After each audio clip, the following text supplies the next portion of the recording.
Good afternoon. My name is Michael Banks, and I'm the Chief of the United States Border Patrol. We appreciate you guys coming out here today to take a look at what we're doing on the next step of border security and our layered approach. What you're going to see today is the border buoy barriers, which we are putting right on the international boundary line in order to decrease that traffic. We tested these in Texas. We know they're very effective. What you see today looks a little bit different than what Texas placed. We've gone with a new improved edition. We continue to get better as we secure this border. We are seeing unprecedented decrease in traffic on the southern border, across the northern border as well, and it's clearly because of the policies and the support we're getting from President Trump and Secretary Noem. I want to take a few minutes to introduce you to Paul Perez. He is the president of the National Border Patrol Council. I'd like him to come up and say a few words. Mr. Perez.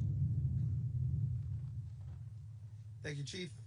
Glad to be here with the Secretary of Homeland Security. This is a great day for America, a great day for Texas, a great day for border security.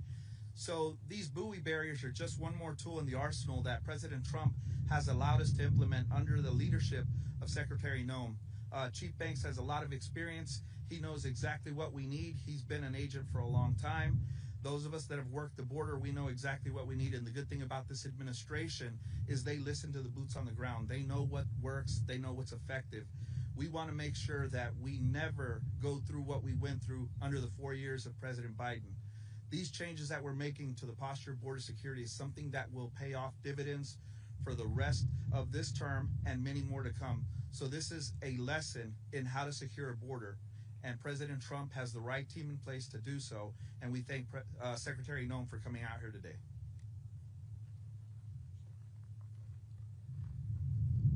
It's a great pleasure that I introduce you to the Honorable Kristi Noem, Secretary of Homeland Security.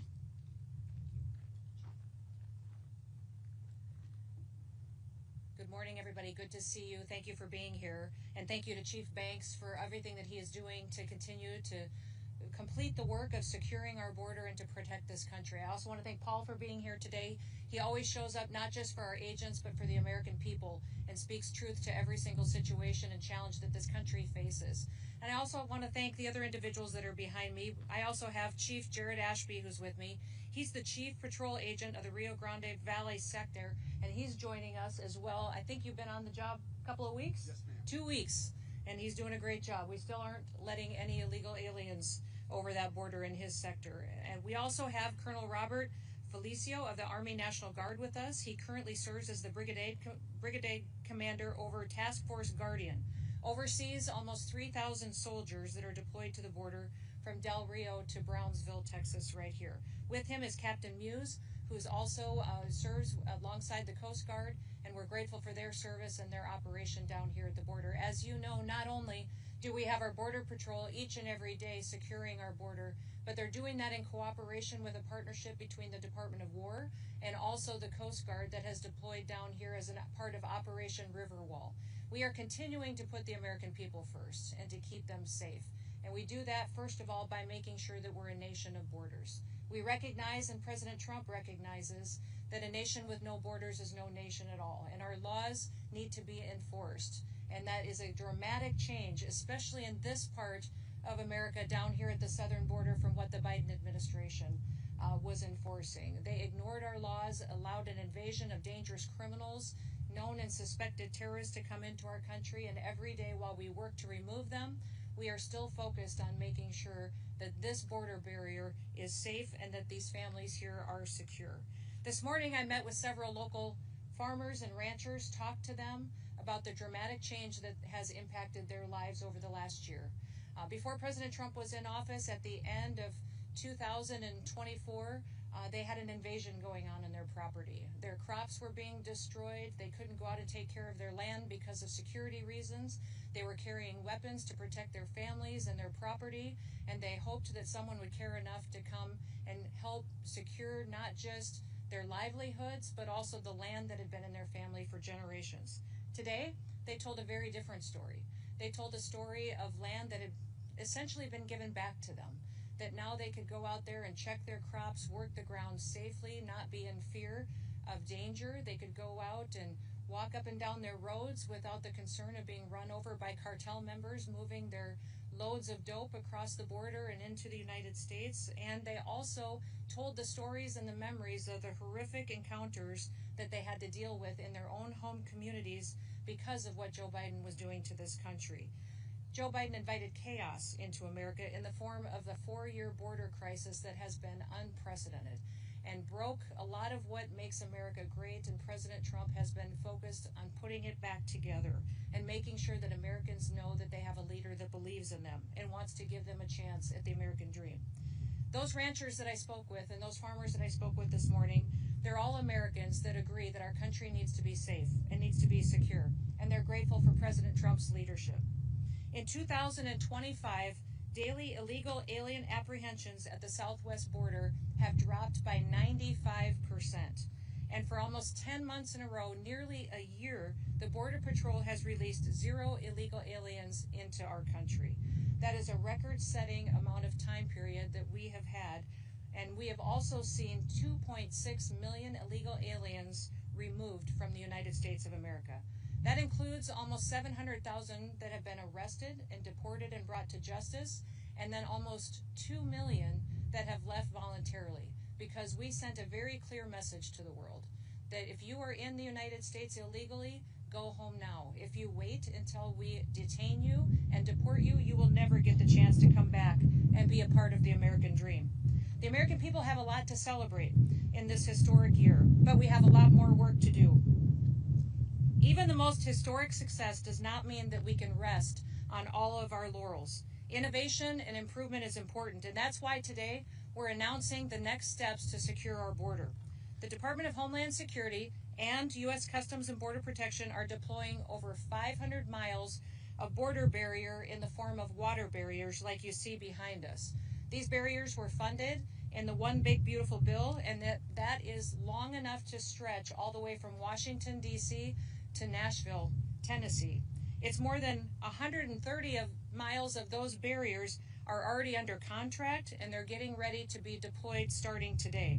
These barriers consist of floating buoys that are 4 to 5 feet in diameter and up to 15 feet long.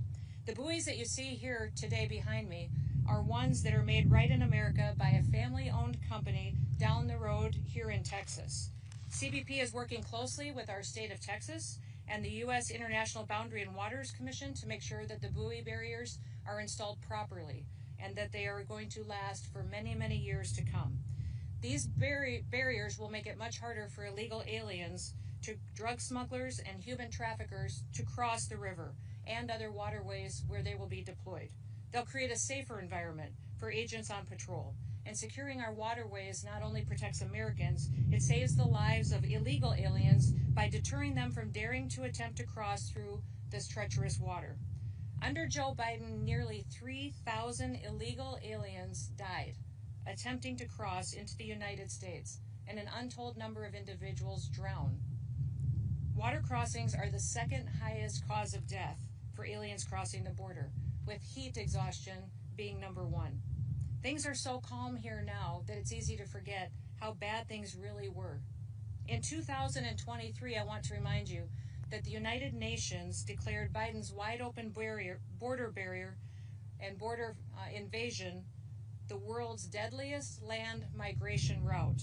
Those barriers, and these ones behind me, are going to save our lives and going to save illegal alien lives. It will help stop the drug trafficking that's devastating our next generation of Americans, and it will also make sure that we're stopping the human trafficking that we've seen for so many years. Cartels now use drones to smuggle drugs as well, and other technology. We will continue to deploy technology to meet the challenges that we have in front of us. And as we continue to stop these smugglers, we're going to be working around the clock to stop the damage of the Biden administration. Joe Biden was complicit and culpable in the biggest child trafficking ring in all of human history. On his watch, more than 450,000 unaccompanied children were lost, or they were placed with unvetted sponsors at the southern border and were completely overwhelmed. So far, the Trump administration has found over 129,000 of these children, and we're going to continue to ramp up our efforts to make sure that every single one of them is accounted for, found, and returned to family and people who love them. President Trump's doing everything that he can to keep America safe. I want to thank you for being here. I want to thank Chief Banks, the state of Texas, our Border Patrol, and all the individuals that are out there making sure that our border not only continues to be safe and secure, but that we also are out there deploying technology to make sure that all Americans get the chance to live in America where they can get up in the morning and be excited about raising their kids and their grandkids in a country that is free. And with that, I'll turn it back over to any questions that you may have. Yes, right here.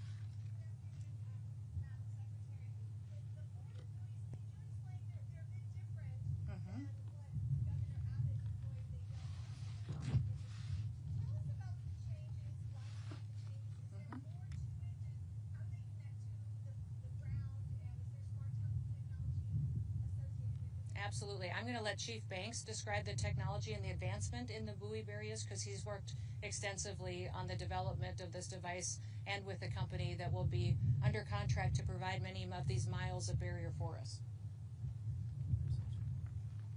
And so I believe what you're referring to in the barriers was the discs that were placed in between each of the barriers that the state of Texas put into place. Those discs were anti-tamper discs. What we did is, as we developed it out, we've created a way to create the same anti-deterrence or anti-tampering deterrence without having the disc in there. And so the system still works the same as far as how it sits on a ratchet system. As you try to climb up onto the buoys, they roll backwards, preventing you from being able to climb on. And then we've also found that using the more cylindrical instead of the circular, we get better flotation, which helps us maintain better control of the buoys. So what we've done is we've, over the last year, improved